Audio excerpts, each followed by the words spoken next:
Hey everyone, today I'm showing you how to add a page to navigation on SharePoint.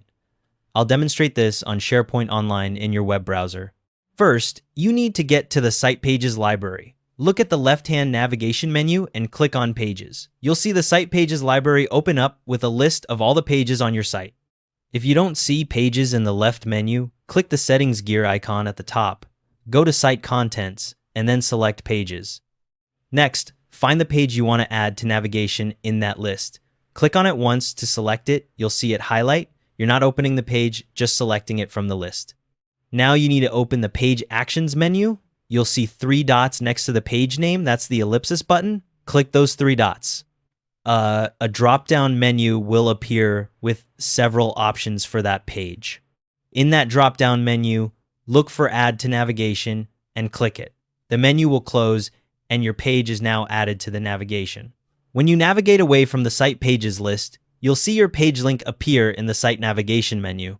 A few things to keep in mind.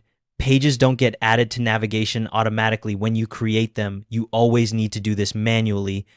The page is added using its page title as the display name, so if you want a different name in the navigation, you'll need to edit that separately. Where your page link appears depends on your site type. If you're on a team site, it'll show up in the left-hand navigation. If you're on a communication site, it'll appear in the top navigation bar. To reorder, rename, or remove navigation links later, click Edit at the bottom of your navigation menu. You can drag links to reorder them, click on any link to edit its display, name, or address, or delete links you no longer need. One more thing, if you don't see the Add to Navigation option in the drop-down menu, it's usually a permissions issue.